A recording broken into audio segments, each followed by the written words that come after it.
Sejam bem-vindos a mais um programa com Divergência. Hoje tenho comigo Carlos Brás e o Eldado Mário para falarmos sobre o Orçamento Geral do Estado e as negociações que estão em curso, bem como também tentar abordar outros assuntos que estão na ordem do dia. Começaria pelo Orçamento de Estado e começaria pelo Sr. Deputado Carlos Brás, que nos vai falar como é que está a olhar para estas negociações que estão em curso entre o PS e o PSD, com propostas e contrapropostas de um lado e do outro. Nunca se viu uma coisa assim. Carlos. Muito obrigado. Cumprimentar o Eldado e saudar também o retorno a estas lides e a ti também, Figueiredo, obviamente, e agradecer o convite, assim como cumprimentar todos que nos seguem. Bom, os últimos episódios desta negociação podem querer sugerir que estamos perto de um acordo, mas a distância não é assim tão curta ainda como muito se tem falado na comunicação social. E não se reduz só à questão do 1% de IRC. Há outras questões que ainda estão por resolver. É óbvio que é positivo que o PSD tenha abdicado da proposta que tinha para o IRS jovem e tenha adotado a proposta que o Partido Socialista apresentou nas últimas eleições no programa eleitoral, mas mesmo aqui ainda há algumas arestas para limar, nomeadamente na duração da medida, que o PSD propõe que sejam 13 anos e que nós propunhamos que fossem 5. Entretanto, na contraproposta última do PS, o PS já evoluiu para os 7 anos, portanto, dando passos no sentido da convergência. E depois há a questão mais importante ainda, que é a questão do IRC. E aqui tem sido comunicado que o que diverge o PS do PSD é 1%. E 1% pode parecer pouco, mas de facto há aqui uma questão subjacente a isto tudo, que é o paradigma da descida do imposto sobre o rendimento das empresas, das pessoas coletivas. E nós temos que falar neste tema desta forma, também, abordá-lo desta forma. Porque reduzir o IRC sem nenhuma contrapartida, sem valorização salarial, sem capitalização das empresas, sem políticas ambientais, é pôr dinheiro na mão dos acionistas. E é este paradigma que tem que ser falado e tem que ser tratado. Hoje em dia, as grandes empresas, os CEOs de todas as empresas, o único objetivo que têm é remunerar o acionista. Chegar ao fim do ano, apresentar lucros e remunerar o acionista. E é este paradigma. Mas não é essa tem a que função ser do CEO ou de uma empresa? Bem, mas não é mas eu aceito que seja a função do CEO, mas não pode ser a função dos políticos. Embarcar nessa lógica e nessa obsessão, que eu acho que até já é uma obsessão. Porque os acionistas apresentam-lhe metas, ao fechar o ano apresentam metas para o próximo ano, o CEO tem que as cumprir, obviamente, nem que tenha que esmagar tudo e mais alguma coisa no investimento, nas aquisições, eventualmente nos salários, para apresentar aqueles lucros ao fim do ano e para remunerar aqueles acionistas. E é aqui que entra a parte política. O PS aceita que o IRC possa descer 1%, mas essa descida de IRC tem que ser condicionada à verificação de determinados requisitos e condições. Sendo que uma delas é a questão da valorização salarial, a outra a capitalização e ainda o crédito fiscal, recuperando uma medida que esteve em vigor em 2020, 2021. E, portanto, há estas distâncias ainda a percorrer e há estas etapas ainda a vencer. Eu penso que tudo indica que se poderá chegar a um caminho a meio termo entre as diversas posições, ou as várias posições, com os diversos episódios que foram sucedendo, mas esse caminho ainda não é assim tão curto como possa parecer. Muito obrigado. Eldado, como é que vês estas negociações? Tu tens uma visão mais out do sistema. Sim, tenho uma visão mais out e por tê-la, gostaria de recuar um pouco. Não é que o Carlos não tenha uma visão também. Não, mas está mais dentro na intervenção, foi uma intervenção mais de caráter mais de técnico e centrada na questão do IRS e do IRC, sobretudo do IRC. Mas eu queria voltar um bocadinho atrás para meter aqui neste debate a conjuntura em que tudo isto surge. E a conjuntura é esta. Alia-se a ideia da falta de estabilidade política ao orçamento. Ou seja, uma qualquer votação contra o Orçamento de Estado na Assembleia da República significaria imediatamente uma falta de estabilidade política e, portanto, de acordo com aquilo que o Presidente da República veio anunciar já, a realização de eleições gerais. E, portanto, é neste quadro que eu entendo, e eu não sou adepto, nunca fui do quanto pior melhor, de maneira nenhuma. Portanto, se se conseguir, nas negociações que o Partido Socialista está a levar a cabo com o PSD, ou com o Governo, digamos assim, se se conseguir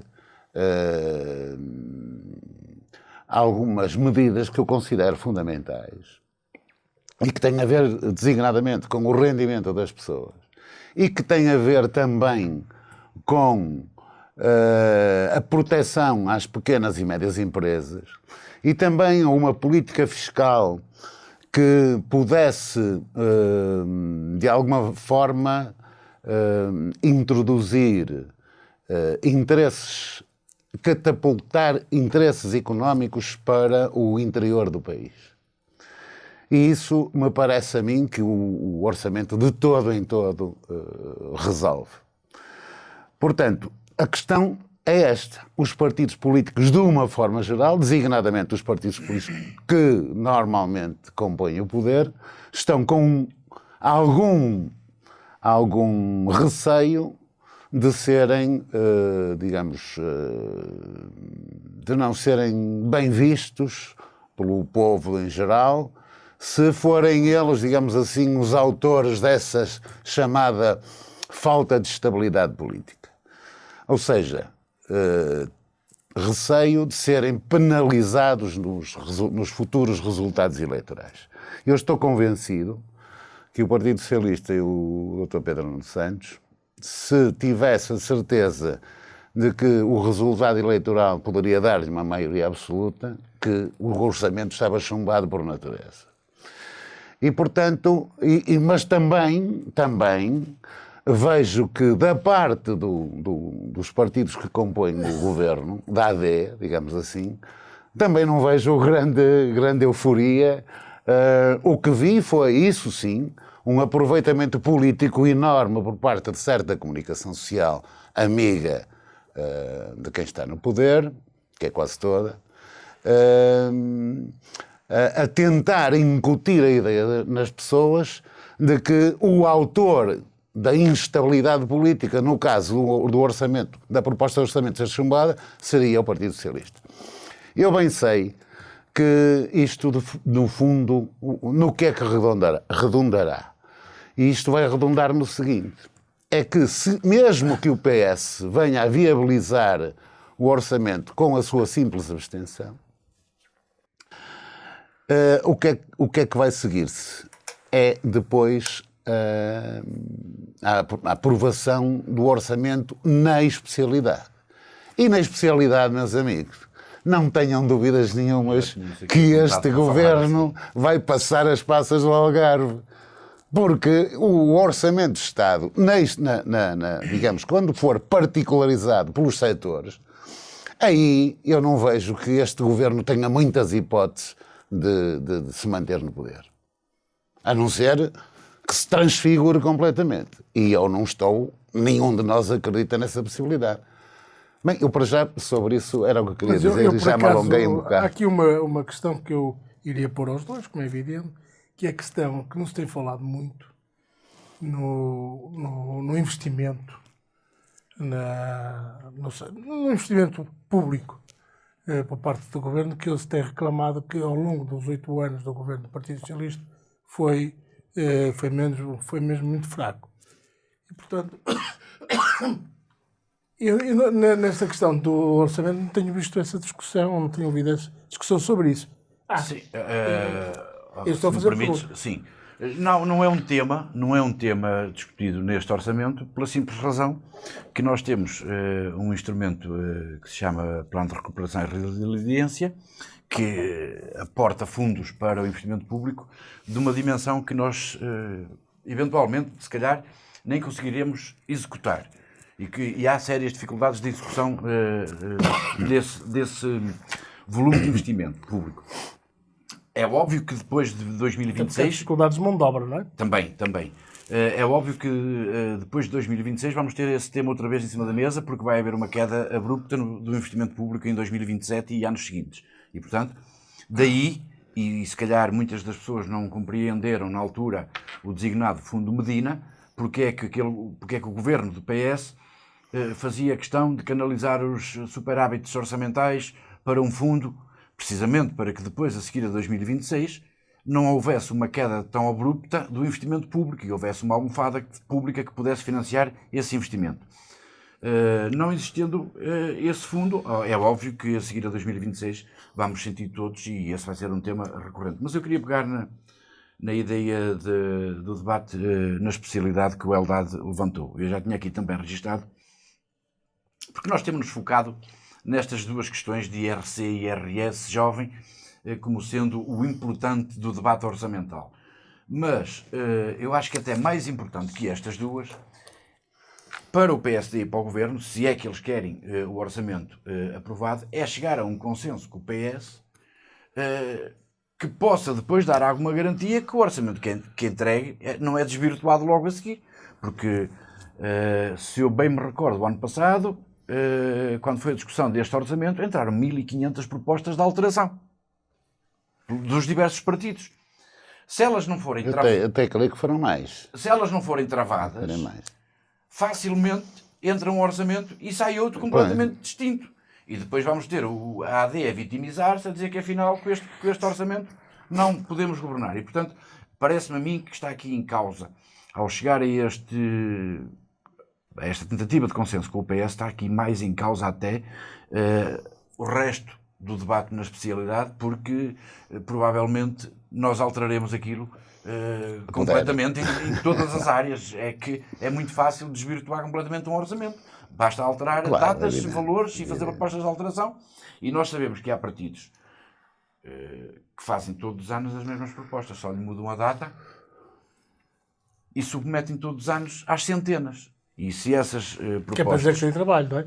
Se essas propostas não forem de alguma forma mitigadas ou controladas, é fácil desvirtuar completamente o orçamento. Claro, portanto, eu entrou-se entendo. nesta discussão Sim. prévia à votação na generalidade, mas o mais importante é depois a especialidade. Claro.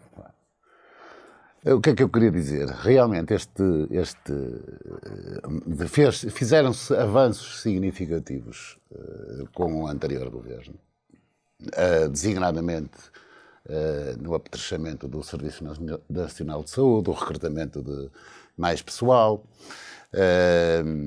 mas o que eu vejo neste orçamento, não vejo nada disso. E isso, como já constatamos, isso vai ser tudo objeto depois da alteração na especialidade.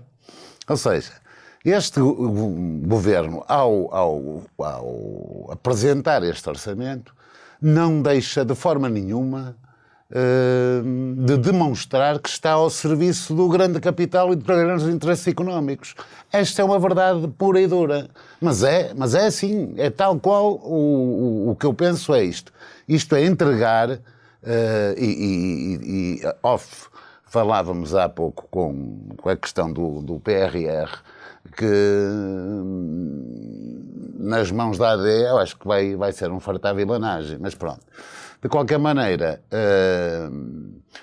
há 4 setores ou 5 que eu gostaria de ver no orçamento e depois eventualmente na especialidade, que é a questão do Serviço Nacional de Saúde, que é a questão, e sobretudo no que concerne à ideia de manter médicos, atrair médicos para o Serviço Nacional de Saúde, designadamente com uma carreira específica, a Justiça, porque na Justiça não se tem feito nada, ainda por cima os elevados custos hoje de quem recorre ao tribunal e a remuneração dos advogados que são chamados oficiosos, mas que estão num organismo chamado SAT.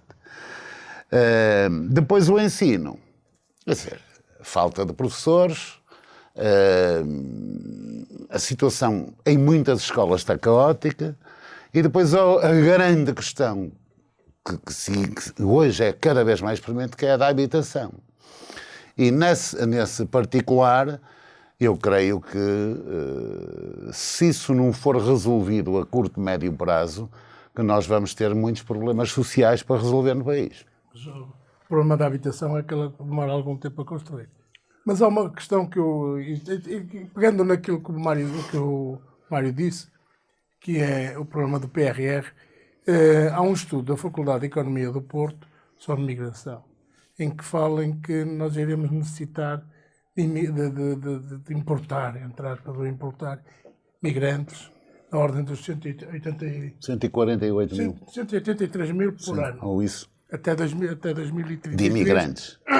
Para termos gente para cumprir as regras do PRR.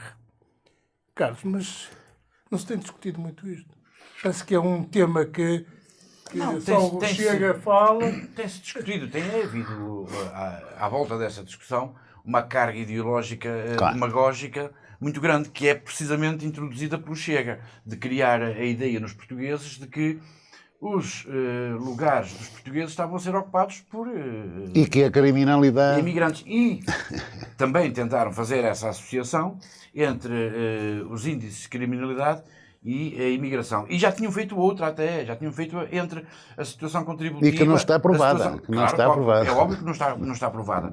E já tinham feito outra associação, que era a questão da segurança social e do regime contributivo, que depois foi desmentida por diversas vezes pelos números, porque os imigrantes são largamente extentários no que diz respeito ao contributo que fazem para o nosso sistema de segurança social e para os nossos impostos. E, portanto, é evidente, e quem andar na rua, quem falar com empresários, vai facilmente verificar que os empresários de diversos setores, não é só o turismo, mas o turismo, a agricultura, diversos setores, têm sentido muita falta de mão de obra e que nós precisamos, obviamente, porque não se prevê que haja um aumento acentuado da natalidade. E mesmo que haja, e mesmo que houvesse, só daqui a muitos anos é que estariam em condições de trabalhar. Claro. E, portanto, a única forma que nós temos é mesmo acolher os imigrantes. Agora, é óbvio que temos que criar estruturas para que eles sejam bem acolhidos, bem integrados e bem acompanhados, quando for o caso disso, quando precisarem de acompanhamento. Mas é inegável e nós não há crescimento económico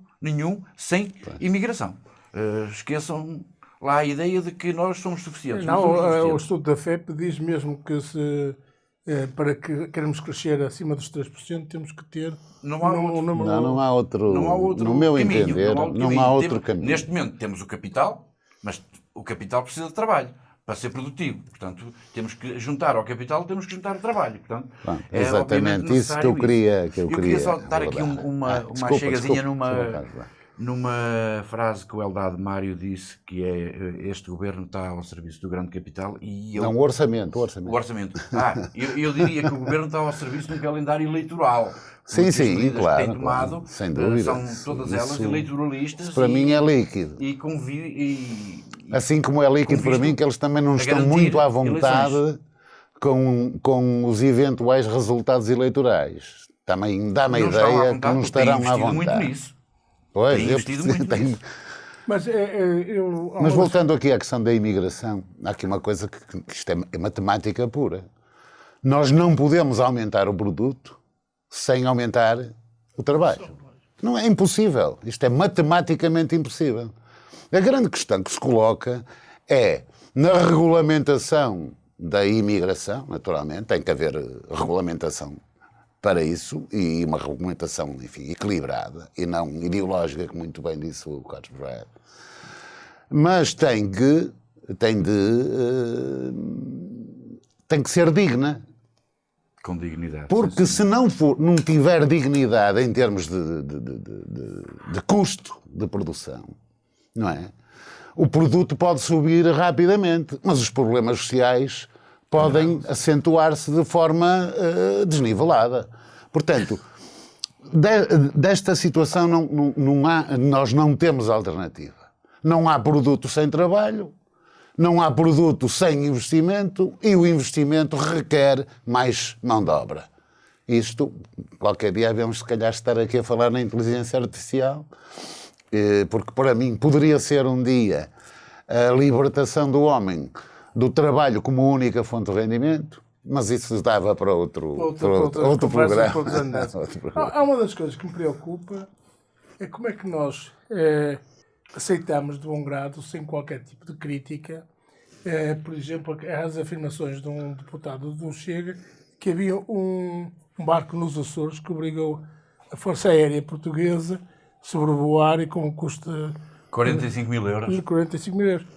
E isto não é denunciado na praça pública. Foi denunciado na Assembleia Assim, da República.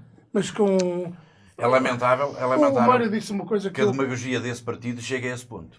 O Mário disse uma coisa que a comunicação social é assim tão... Tendenciosa. Está assim tão engajada à Completamente. direita e à extrema-direita. Está. Completamente. Está. No meu entender, completamente.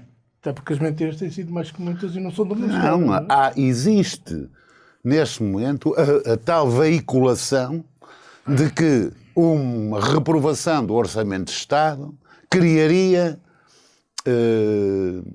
falta de estabilidade política. E, portanto, fazendo crer que a estabilidade política está só dependente daquilo que decidir o Partido Socialista. Pronto. Mas convém que se passe a ideia de que a responsabilidade de fazer aprovar o orçamento não é do PS. A responsabilidade é do governo. Mas, aliás, vamos ver como é. Isso, não é? Nós temos... que encontrar condições para isso. O PSD tem na Assembleia da República 80 deputados. 78. Pronto. Mais 2 do lado... Dá 80 deputados. Pronto. Quer dizer, eles com estes 80 deputados não conseguem resolver o problema. Não conseguem por si resolver o problema. Provavelmente, porque só recorrendo ao Chega. Mas tinha que ser com um voto a favor. Sim, claro. Com o Enquanto voto no a caso do favor. PS, bastaria a abstenção. Exatamente. Com o voto a favor do Chega. E, portanto, deste anátema, eles não podem fugir.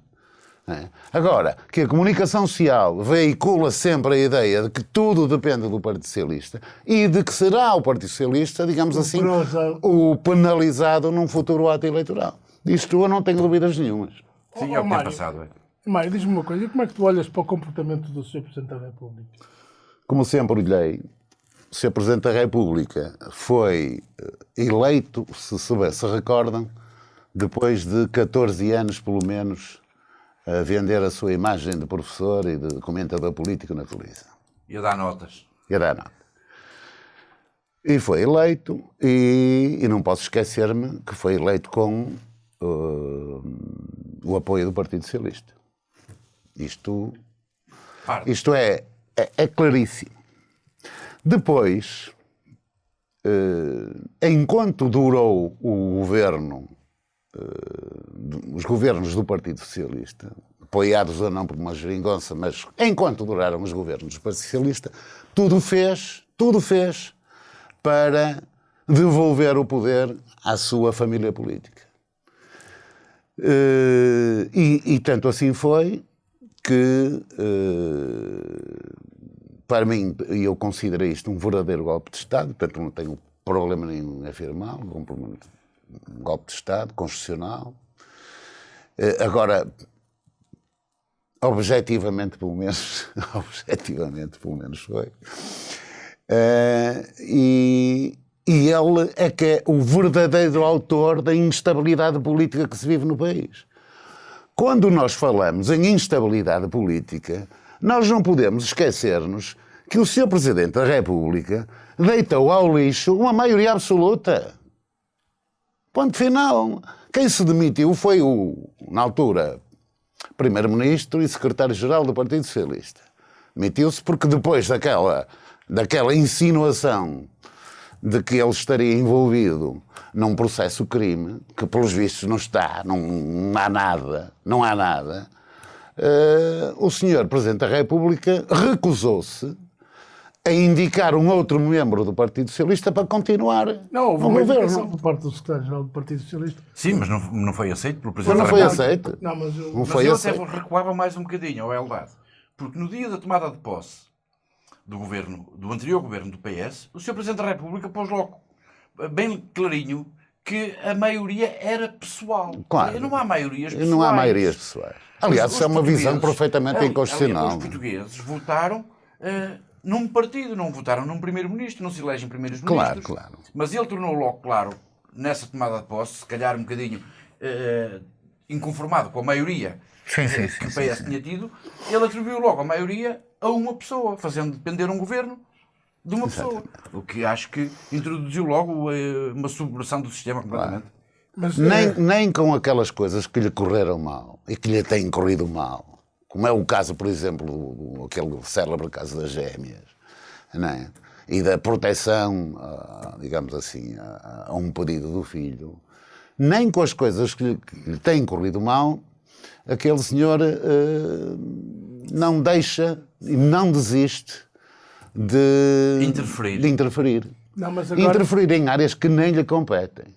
Constitucionalmente não lhe competem. E, portanto, para mim, eu como nunca votei no professor Marcelo Rebelo de Sousa, estou perfeitamente à ponta.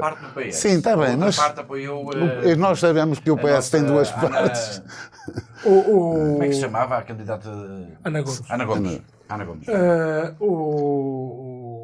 A última agora, com o PR, é relativamente ao BES, não é? Sim, Que venhou de cima. é verdade. O Queiroz, o dono da... Queiroz Pereira. O Queiroz Pereira veio dizer, gravado, porque já faleceu, sobre as relações amistosas, privilegiadas com o Ricardo Salgado e com o Sr. Presidente da República.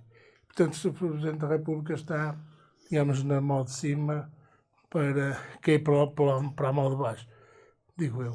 Sim, eu acho que os índices de popularidade dele já estiveram melhores dias. Acho que sim. Eu, por acaso, fiquei muito desagradado com... Tenho ficado desagradado com a tomada de posição do Sr. Presidente da República dos últimos tempos. Mas isso são outras andanças da política. O que se tem sentido agora é um conjunto de manifestações de descontentamento relativamente às posições do governo. Falo das pessoas, apesar do acordo ter sido estabelecido, e eu agora venho a FEMPROF reclamar que o subsídio seja para todos, que as aulas não estão programadas convenientemente e por isso aqui há falta de professores e os alunos não têm aulas. As manifestações dos bombeiros, dos bombeiros sapadores, acho que eles perderam também um bocado o contacto com a realidade, mas isso é outra história. Mas acho que também o ministro, apesar de... Uma das coisas que eu não fico intrigado, mas os ministros têm passado tempos e tempos nas televisões a tentar explicar, às vezes inexplicável. Mas eu não vi o comportamento da senhora ministra da Administração Interna relativamente aos sapadores, que vai ser contestada pelos membros das Assembleias dos municípios, onde têm os sapadores. Como é que tu olhas para este caso da manifestação dos... Eu acho Daquilo que falei, não é? Eu acho que a ministra... Primeiro, antes de mais, deixa-me dizer que este governo não tem estratégia, nem tem rumo, nem tem orientação. Porque tem vindo a ter um comportamento de bombeiro a apagar incêndios. Em cada caso em que há uma contestação, vai lá e tenta resolver, depois a seguir aparece outra, vai lá e tenta resolver, e é o comportamento que temos assistido desde que eles tomaram posse, é o de bombeiro a apagar as ignições de incêndios. Por isso é que continuam sempre a aparecer, não há uma estratégia, não há uma linha, não há uma orientação, continuam sempre a aparecer determinadas classes profissionais a reivindicar e a contestar a ação do governo. Mas eles não estavam preparados, porque já no tempo do governo do PS havia as manifestações da Polícia Judiciária, da GNR, da PSP. Eles não estavam preparados já para dar resposta. Eu creio que eles na campanha eleitoral prometeram tudo e mais alguma coisa. Mas foi demagogia. Foi pura demagogia. Mas sem orientação nenhuma. E agora, há um problema que nós temos que dizer aqui claramente. Mas deixem-me falar sobre a É ministra. que não é só os bombeiros, atuar como bombeiro. O problema é que isso ainda poderia ser possível, enfim, mas se fossem bombeiros competentes. Mas não, este governo, uma grande parte dos ministros, é de uma mediocridade assustadora. E era isso que eu ia referir. Em termos de competência. Isto é uma coisa absolutamente frustrante. E, portanto, eu acho, até o primeiro-ministro, digamos assim, começa logo por aí. Mas, de qualquer maneira, eu não deixo ainda. Não, eu só ia acrescentar exatamente isso sobre ser o Ministro da Administração Interna, que além de uma inabilidade política tremenda, mostra também falta de competência técnica, porque claro, ela vir na sequela de uma manifestação de sapadores. A primeira coisa que lhe ocorre dizer é que o patrão são as câmaras municipais. Isso é uma coisa absolutamente inacreditável. É de quem não tem competência alguma para desempenhar aquele cargo. A Ministra da Todos Saúde... nós sabemos que quem paga o ordenado são as câmaras municipais, mas também paga os assistentes administrativos, também paga os assistentes operacionais, são as câmaras municipais que pagam, com exceção do corpo docente, pagam a todos os funcionários de uma escola, claro, por exemplo. Mas não é a Câmara que define o regime legal e aplicável aos funcionários, nem as carreiras, nem os valores. Portanto, a primeira coisa que lhe ocorreu foi dizer que eram os patrões, eram as câmaras municipais. É óbvio que teve logo, no dia seguinte, reações dos autarcas e bem, claro, obviamente. Aliás, disparado. Mas vamos ter problemas com os bombeiros, porque os bombeiros querem uma equiparação também como profissão de fim de risco. Bem, a realidade dá-lhes uma certa razão. A realidade dá-lhes uma certa razão. E nós temos outra questão em consideração, é que o futuro é a profissionalização dos bombeiros. Claro. Não temos outro caminho. E não há outro caminho. Não, de todos. De todos. Não, os voluntários não. Não são profissionais. Não são profissionais, mas já ganham... São remunerados. Têm alguma remuneração, mas daí até serem outra questão tem a ver com os professores, porque os professores, há uma parte dos professores que não foi abrangida, naturalmente por não estarem representados nesse acordo. E temos o problema também que estamos aqui a ver que vai acontecer. Médicos, enfermeiros, técnicos de saúde, vão sair a terreiro, não tarda nada a pedir naturalmente aquilo que acham que têm direito. E, portanto, este governo vai ter a missão facilitada. Não vai ter. E ainda por cima, a agravar isto tudo, uma grande parte dos seus ministros são de uma incompetência absolutamente inacreditável. Ainda ontem, acho que foi ontem, se viu a Ministra da Saúde a fugir completamente do problema da higienização dos materiais hospitalares. Não é? E, portanto, quer dizer, quando se chega a este ponto de fugir das pessoas, acho que está tudo mais ou menos dito. Foi um prazer estar convosco. Obrigado. E que para... Esqueci-me de cumprimentar o realizador, o técnico e o Carlos Brás. Um abraço também por o facto de ter reencontrado ao fim de algum tempo. Até uma próxima oportunidade. Muito obrigado. Sejam bem-vindos sempre à Rádio Transforma.